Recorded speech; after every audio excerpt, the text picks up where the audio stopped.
ആ ചേട്ടനായിരുന്നോ? ഞാൻ എന്റെ കല്യാണം വിളിക്കാൻ വന്നാ. നിങ്ങൾ വരണം ഓ കേട്ടോ. ഇനിയും ഉണ്ട് 1 മണിക്കൂർ യാത്ര. ഓ എനിക്ക് വിശക്കാൻ തുടങ്ങി. നമുക്ക് അവിടെ ചെന്നിട്ട് കഴിക്കാന്നേ. എന്റെ പ്രോട്ടീൻ ഇന്നത്തെ കിട്ടിയില്ല കേട്ടോ. എടാ അവിടെ ചെന്നിട്ട് കഴിക്കാടാ, ഇല്ല അവരെന്നെ വിചാരിക്കും. കെട്ടൊക്കെ കഴിഞ്ഞോ, നമുക്കിനി കഴിച്ചാലോ? അന്ന് നമുക്ക് കഴിക്കാം. വാ കഴിക്കാം. എന്റെ വയറ് നിറഞ്ഞെന്ന് തോന്നുന്നേ. മിണ്ടാതിരുന്ന് കഴിച്ചോളാം. നമ്മുടെയൊക്കെ വീട്ടിലെ കല്യാണത്തിന് വന്ന് ഒരുപാട് അടിച്ച് കയറ്റിട്ടുള്ളവരാ. പിന്നെ നിന്നെ എന്തിനാ ഇങ്ങോട്ട് കൊണ്ടുവന്ന് വീട്ടിൽ എത്തിയാ പോരായിരുന്നോ? നമ്മുടെ പ്ലാൻ പോലെ ഞാൻ പരിപാടി തുടങ്ങി. പയ്യെ തിന്നാ പനയും തിന്നാ.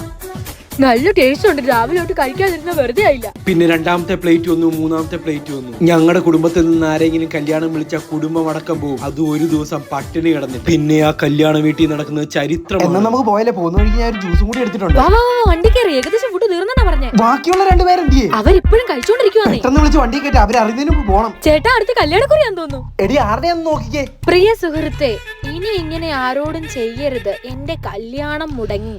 എന്നെങ്കിലും ഞാൻ എൻ്റെ ഒരു കല്യാണം കഴിക്കുവാണെങ്കിൽ ദയവായി നിങ്ങൾ കല്യാണം കൂടാൻ വരരുത്. ആ ഭക്ഷണം ഞാനിവിടെ എത്തിക്കും എന്ന് നിങ്ങളുടെ സ്വന്തം ക്രിസ്റ്റഫർ. ഒപ്പ്.